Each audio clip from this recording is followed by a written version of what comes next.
গেছে দিল্লির আরেকটা দর্শনীয় স্থান। ভেবেছিলাম একটা দেখেই হয়ে যাবে, কিন্তু তা না, আরেকটা আমাদের বোনাস হয়েছে। কোথায় এসছি আমরা বল? কুতুব মিনারে আমরা এখন ঢুকছি। যার টিকিট হচ্ছে 40 টাকা করে, আর বিলো 15 ইয়ার্সদের কোনো টিকিট লাগবে না। আমার লাগেনি। হ্যাঁ, বিহুর লাগেনি কোনো টিকিট। তো আমরা কুতুব মিনারে যাচ্ছি, চলুন।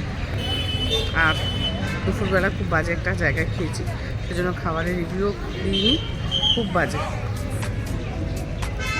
ভিতরটা চলুন। নমস্কার বন্ধুরা, ক্রেজি নট লেজির আরেকটি ব্লগে আপনাদের সবাইকে স্বাগত। কেমন আছেন আপনারা? আশা করি ভালো আছেন, সুস্থ আছেন, আর সবাই মিলেমিশে থাকবেন। তো শুরু করছি আমার একটা নতুন ব্লগ। দিল্লির ফার্স্ট এপিসোডটা আমি দিয়েছিলাম, এটা সেকেন্ড এপিসোড। আমরা তো একটা দিন শুধু দিল্লিতে ছিলাম, তো একটা দিনে এক বেলাতে আর কি এই কুতুব মিনার দেখা হয়েছে। তার আগে এপিসোডে আপনাদেরকে আমি লালকেল্লাটা দেখিয়েছিলাম। তো চলুন আসুন ঘুরে নিই দিল্লির কুতুব মিনারটা, কীরকমভাবে আমরা দেখলাম। সঙ্গে থাকুন, পাশে থাকুন ক্রেজি নট লেজির। নতুন দিল্লিতে অবস্থিত এই স্তম্ভ বা মিনার, যা বিশ্বের সর্বোচ্চ ইট নির্মিত মিনার। দিল্লি সালতানাতের প্রথম শাসক কুতুবউদ্দিন আইবকের আদেশে 1193 খ্রিস্টাব্দে কুতুব মিনারের নির্মাণ কাজ শুরু হয়। 1386 খ্রিস্টাব্দে মিনারের ওপরের তলাগুলোর কাজ সম্পূর্ণ করেন ফিরোজ শাহ তুগলক। কুতুব মিনার ইন্দো ইসলামী স্থাপত্যের এক গুরুত্বপূর্ণ এবং অন্যতম প্রাচীন নিদর্শন। আর এর আশেপাশে আরও বেশ কিছু প্রাচীন আর মধ্যযুগীয় ধ্বংসাবশেষ রয়েছে, যা একত্রে কুতুব মিনার চত্বর হিসাবে পরিচিত। এই চত্বরটি ইউনেস্কো কর্তৃক বিশ্ব ঐতিহ্যবাহী স্থান হিসাবে তালিকাবদ্ধ করা হয়েছে এবং দিল্লির অন্যতম একটি পর্যটন কেন্দ্র। 2006 সালে সর্বোচ্চ পরিদর্শিত সৌধ পর্যটকের সংখ্যা ছিল 38.95 লাখ, যা তাজমহলের চেয়েও বেশি, যেখানে তাজমহলের পর্যটন সংখ্যা ছিল 25.4 লাখ। তো সুফি কুতুবউদ্দিন বখতিয়ার কাকির নাম অনুসারে এর নামকরণ করা হয়।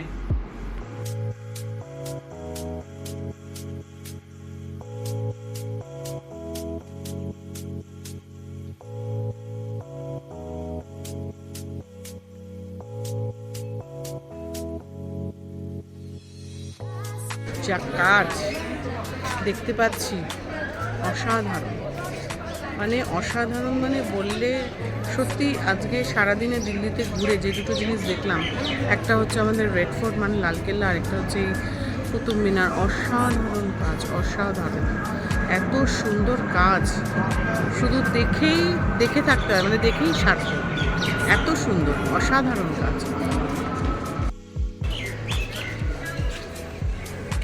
এটা এখানকার একটা মসজিদ।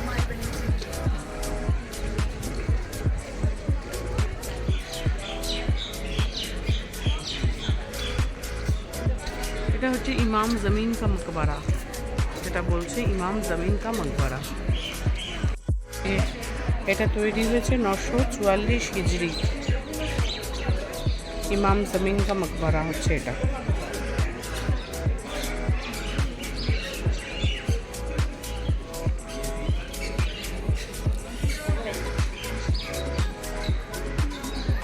হুমায়ুনের শাসনকালে এই মকবরাটা নির্মাণ হয়েছিল। এখানে একটা সমাধি, এখানে একটা সমাধি, এবং এগুলো কাদের সমাধি আমি তো বুঝতে পারছি না। ভেতরেও একটা আছে, ভেতরেও সব জুতো পরে পরেই ঢুকছে, আমি তো বুঝতেই পারছি না। এখানে লেখাও নেই, আমার মনে হচ্ছে ইমাম জামিনেরই মকবরা।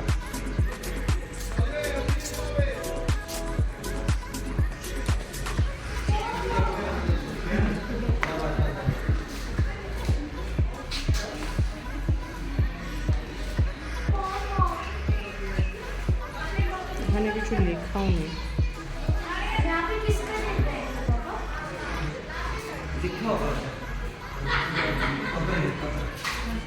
এটা যেদিক দিয়ে যাচ্ছে এটা হচ্ছে আলাই দরওয়াজা, ওটা হচ্ছে তো মকবরা, আর এটা হচ্ছে আলাই দরওয়াজা।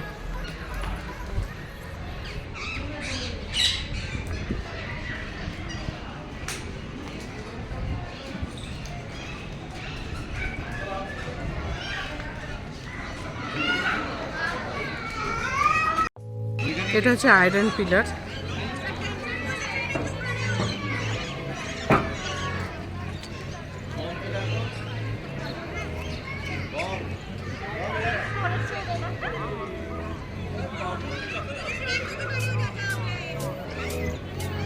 এটা এই মসজিদের প্রাঙ্গণে রয়েছে, যেটার নাম হচ্ছে কুতবুল ইসলাম মসজিদ।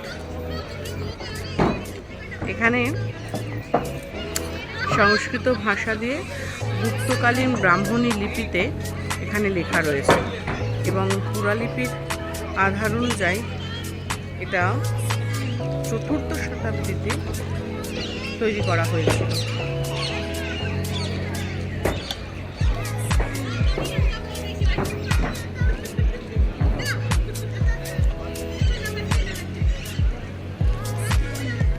এটা চন্দ্ররাজার, বিষ্ণু পুরাণের মতে চন্দ্ররাজার স্মৃতিতে স্থাপন করা হয়েছিল। বিষ্ণু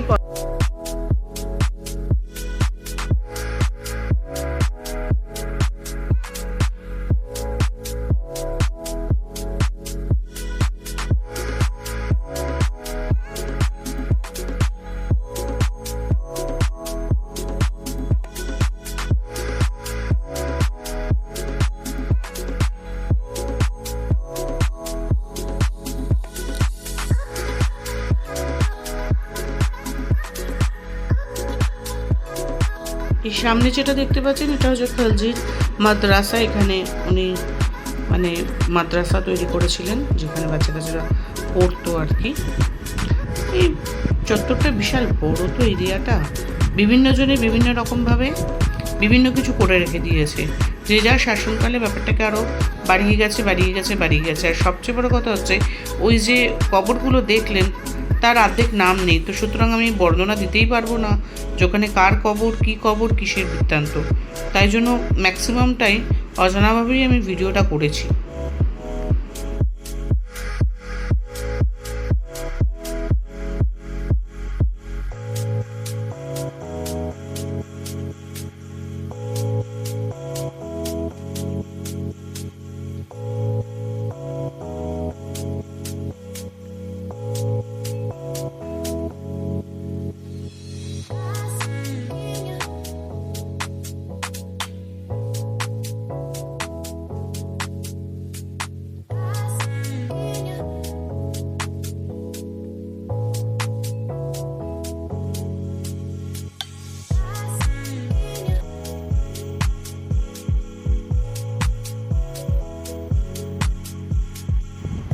এটা হচ্ছে ইলতুৎমিশের মাকবারা এবং এর চারিপাশে যে কাজ রয়েছে, আমি প্রথমে ভেবেছিলাম কাজ, পরে দেখলাম এগুলো সব ওদের আয়াত লেখা থাকে উর্দুতে, সেরকম সমস্ত উর্দুতে লেখা রয়েছে। অসাধারণ কাজ, অসাধারণ। এটা এখানে একটা মসজিদ। যাই হোক, আমরা হয়তো হিন্দুরা ভগবানকে মানি, যে যার ভগবানকেই মানে, কিন্তু এইরকম এই যে উঠে এর মধ্যে ফটো তোলা, এগুলো তো ঠিক না। যদিও এখানে কোথাও লেখা নেই এবং কেউই এই ডেকোরাম মেনটেন করছে না, সবাই আমি দেখতে পাচ্ছি জুতো পরে পরেই উঠে যাচ্ছে। কুতুব মিনারটা আবার এই সাইড থেকে দেখাই, বিশাল বড় এরিয়া।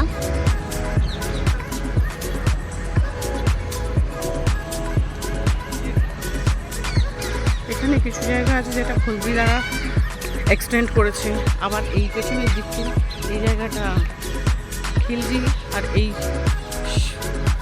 এই দিকের জায়গাটা হচ্ছে ইলতুৎমিশ। এরকম মোটামুটি যে যেমন পেরেছে আর কি বাড়িয়ে ফেলেছে, যার জন্যই মুঘল সাম্রাজ্য আর বেশি দিন টেকেনি। কিন্তু মুঘলদের যা কাজ, ভীষণ সুন্দর কাজ। আমরা আপাতত জম্মুতে পৌঁছে গেছি। আমি কালকে দিল্লি সারাই রোহিলা থেকে ট্রেনে উঠেছিলাম, রাত্রিবেলা 10:30টার ট্রেন ছিল। তো আর ব্লক করিনি, কারণ উঠেই তো ঘুমিয়ে পড়েছিলাম। এই এখন 7:30টায় ট্রেন পৌঁছানোর কথা ছিল, সেই ট্রেন মোটামুটি 7:30 না, 7:10 পৌঁছানোর কথা ছিল, সেটা ওই 8টা নাগাদ পৌঁছেছে। ওই রাস্তায় একটুখানি দাঁড়ালো, নালে ট্রেনটা ভালোই চলছিল। 22401 দিল্লি সারাই রোহিলা থেকে ওই মাত্র ক্যাপ্টেন তুষার রঞ্জন মানে MTCR ট্রেনটা, এটা হচ্ছে নিউ দিল্লি থেকে 5 কিলোমিটারের দূরত্বে দিল্লি সারাই রোহিলা আরেকটা স্টেশন রয়েছে, ওখান থেকে আমাদের ট্রেন ছিল। সারাদিন কালকে আমরা দিল্লি ঘুরেছি, তার ভিডিও আমি আপলোড করেছি।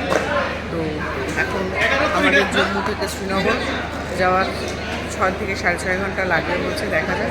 ওয়েদার এখানে মোটামুটি হালকা ঠান্ডা আছে, এবার রাস্তায় যেতে যেতে দেখা যাক কীরকম ওয়েদার পাবে। তো এখানে আমি আমার এই ব্লগটি শেষ করছি।